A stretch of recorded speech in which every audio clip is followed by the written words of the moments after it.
Hello guys! So meron akong ibabalita sa inyo, bagong-bago lang to, breaking news. Mukhang merong magaganap na mass deportation sa Prince Edward Islands. Though hindi natin alam kung papaano ang magiging kahihinatnan ng mga taong nandoon.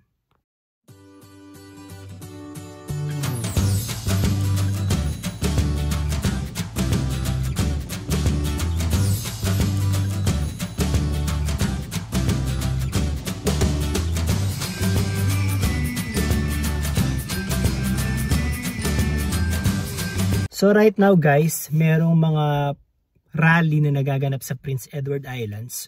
Viva Peru! Viva Peru! Viva Peru! Viva Peru! Viva Peru! So just short information sa Prince Edward Islands. Ang initials ng Prince Edward Islands is PEI.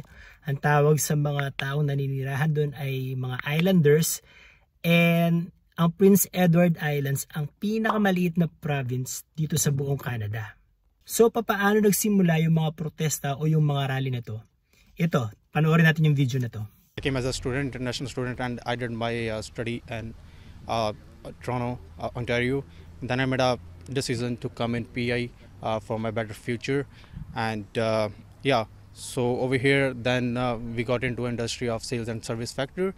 We had to do a experience of 1 year in order to be eligible for the PR and all. So basically, there are three categories. So first one is like a critical stream where we have to have an experience of 6 months. Once we are done with the experience of 6 months, we are eligible to get a PNP, which stands for Provincial Nominee Program. That's why we guys are over here. And in the beginning of I would say January 2024, they eradicated the sales and service factor and they eliminated us at all. Like we guys were never over here. So basically, yung mga nagpuro-protesta o yung mga nagrarally is mga dating mga international students na nagpunta sa Prince Edward Islands as a TFW o yung tinatawag na temporary foreign workers. Kaya sila nagpunta doon kasi may program that time yung Prince Edward Islands na kapag TFW ka for 6 months, pwede kang mag-apply sa PNP program ng island or yung tinatawag na Provincial Nominee Program. Ito yung inonominate ka ng province para makapagtrabaho ka sa kanila, and after 1 year, pwede ka na mag-apply ng PR or yung permanent resident sa Canada. And ano daw ba yung mga reason kung bakit sila nagpunta at nag-aral dito sa Canada? Panoorin natin yung video ulit.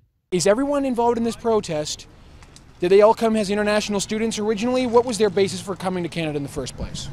Yes, so basis of them was they came in as international students on study permits, but the government allows us, the provincial governments and federal government, there are pathways for permanent residency. Those are open for international students and it is our right to choose those pathways. So yun nga, ang reason nila kaya nagpunta sila dito sa Canada is para makapag-aral dito sa Canada and then makapag-apply ng trabaho as a temporary foreign worker and then mag-apply sa PNP program ng province and hopefully makapag-apply sila as a permanent resident dito sa Canada and after that maging citizen ng Canada. So hindi lang mga Indians ang gumagawa nito guys. Kahit yung mga Filipino ginagawa rin to. Nagpupunta sila dito as an international students and then hopefully slowly magiging permanent resident sila and then eventually magiging Canadian citizen sila. So saan nagka-problema guys? So basically yung PNP program ng PEI, nag-cut down sila ng mga inonominate nila para sa kanilang PNP program. Yung mga binawasan nilang mga inonominate is yung mga tao nagtatrabaho sa mga non-essential jobs like sa mga food service. Ano daw ba yung reason bakit nag-cut down ng mga inonominate yung province ng PEI? Ang reason nila is similar sa reason na sinabi dati ni Trudeau. Ito, panoorin natin yung video ni Justin Trudeau. It's international students in particular that have grown at a rate far beyond what Canada has been able to absorb. So basically guys, marami na raw mga immigrants na nagpupunta sa Canada at medyo na-overwhelm yung Canadian system at hindi nila inaasahan yung ganito karaming influx ng mga immigrants dito sa Canada. Ganito rin yung nararanasan ng Prince Edward Islands. Kasi yung Prince Edward Islands, sabi ko nga dun sa introduction, ito ang pinakamaliit na province dito sa Canada. So ang nangyari, since marami nagpuntahang mga international students doon to work as a temporary foreign worker, na-overwhelm yung economy ng PEI. Like for example sa health sector, biglang dumami yung mga pasyente pero hindi naman dumadami yung mga doktor. And then sa mga housing, since biglang dumami yung mga residente ng PEI, dumami yung demand para sa housing. Hindi naman ganun karami yung mga bahay sa PEI. So may stress yung government na magpagawa ng mga bahay. And ano ang mangyari pagka dumami yung demand for housing? Siyempre, ang magiging effect nito is tataas yung presyo ng mga bahay. Kasi law of supply and demand yan Pag konti yung supply at marami yung demand, tataas yung value ng mga bahay. So, magrereklamo na dito yung mga residente since yung mga may walang bahay, mahihirapan na makabili ng bahay kasi magtataas nga yung presyo ng mga bahay. And then, nandyan din yung pagdating sa mga goods and services na mga binibili. Like sa mga grocery stores, yung mga produce, magtataasan din lahat ng presyo ng mga yan kasi nga tataas yung demand. Kung konti yung supply at mataas yung demand, tataas yung presyo ng mga bilihin. And at the same time, yung mga residente rin ng PEI, nagrereklamo din sila kasi yung mga trabaho daw nila napupunta sa mga immigrants. Panoorin natin yung video ng ilang mga residente na nagko-complain dahil sa dami na ng mga tao sa PEI na hindi naman mga citizens at hindi naman mga residents ng PEI. One of the things that people don't realize is that, there may be some folks here in Charlottetown that are, all for this stuff that's going on, but you really only need to go a little bit outside of the city to realize that, not that people are against these people at all, because I'm not at all. I have no problem with anybody. The problem here is PEI, like the lady you interviewed last night said, PEI's full. There's no space for anybody on this island. She accidentally said that, but we're tapped out. And I'm not saying, never bring immigration back to Canada or anything like that. I'm just saying we need to fix the problems here. And all the jobs here on the island are going to people who aren't even from here. If, for the most part, if you don't have a family that has a business, your kids probably aren't going to, think about high schoolers trying to get jobs and stuff. There just don't exist for people from around here because of the ridiculous program that the government put into place here. Canada needs to be dealt with first, handled first. We need to get our finances back on track. Our veterans, my God, our veterans, we hear stories of them all the time. Men killing themselves because they can't continue to go on, and then they get to see this. They get to see people demanding that our government give them rights when they're not even from here. If we went to their country, we wouldn't even get a job in their country. I have 3 daughters. 2 of them can't get a job because there's no jobs. They've taken up all the entry jobs. The daycare that taxpayer again subsidize and funds. They hired a manager who is an East Indian, and she hired all East Indians. We can't get jobs in banks, we can't get jobs in the fast food industry, we can't get jobs in the restaurants. They're all full all the time. They've been saying that for a while since, I think since the game of bringing them here was that the Islanders didn't want to work. We all work, I've worked all my life. But now when I go anywhere, I go to my bank, I can't speak with anybody that speaks fluent English. I can't go to restaurants. I totally boycott the fast food places because you can't communicate. Ayan, napanood nyo yung reklamo ng mga residente ng PEI. Although may mga ilang residente rin ng PEI na nakikisimpatya rin sa mga nagrarally. Ito yung mga video nila. Well, they work in service industries, food, sales, things that were really essential to us, especially during COVID. Like, we needed these people to deliver food to us, our deliveries from the grocery stores. A lot of them were very essential in helping with those things, as well as other industries as well. There's service industries like tech, the IT industry, for example, where a lot of them really thrive in that as well. And I think each and every industry, no matter how small, contributes to the growth of the island, whether it's economically or in other ways. They're protesting, they have the right to do that. And making rules after the fact is not a good thing to do. So they came in under a program that said this work would be eligible work. You can't change the game midway. You can't say in a baseball game, oh, I'm not going to play 9 innings, let's only do 6. So as a result, ano ang gagawin ng mga nagpo-protesta? Well, ang magagawa lang nila, sabi nila, is mag-hunger strike sila.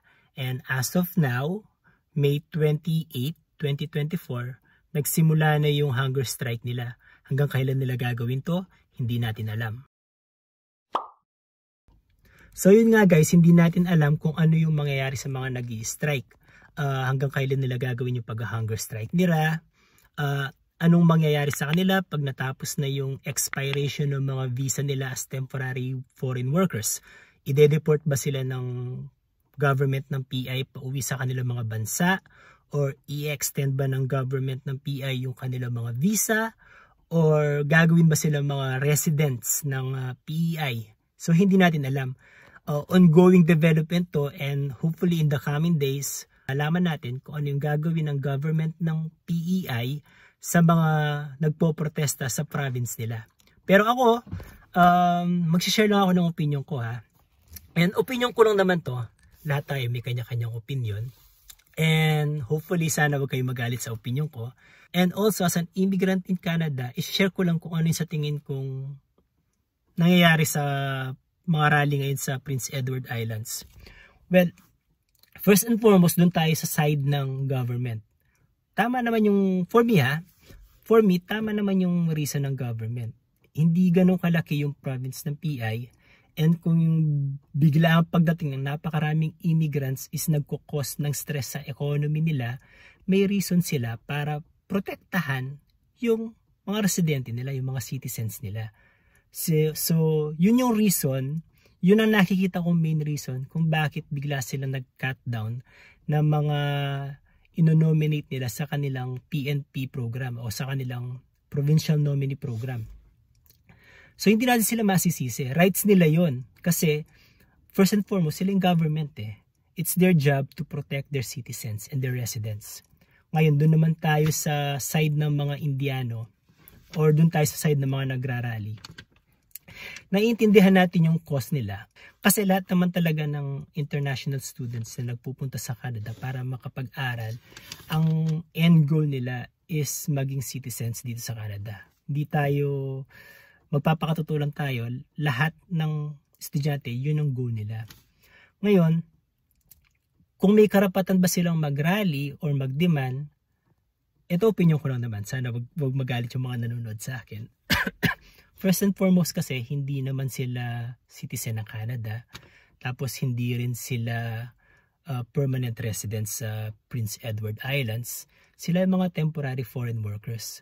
So kung pumunta ka rito, una pala, sila yung mga international students. So pumunta ka rito para makapag-aral.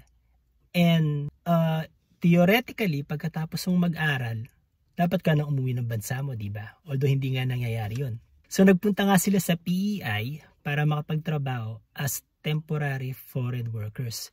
And siyempre, pagka temporary foreign worker ka, may pipirmahan kang kontrata, merong start date yun, merong end date yun. And paano pag natapos yung kontrata mo? Or paano pag ma-expire na yung visa mo? Siyempre, hindi ka nga citizen, hindi ka resident. Pag na-expire yung visa mo, as ang natural na consequence is kailangan mo umuwi sa sarili mong bansa.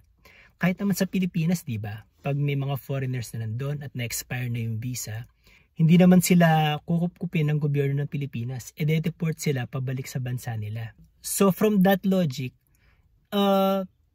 ganun din yung mangyayari sa kanila. Pag natapos yung visa nila, pag na-expire yung visa nila, walang obligasyon sa kanila yung Government of Canada na kupkupin sila. Ang obligasyon ng Government of Canada is pabalikin sila sa bansa nila. Pero hindi natin wini-wish na mangyari sa mga nagpo-protesta yun. Kasi katulad natin, sila ay nangarap din na maging citizen dito sa Canada. So, hindi ko masabi kung kanino ba ako kakampi, sa mga nagrarally ba o sa gobyerno ng Canada.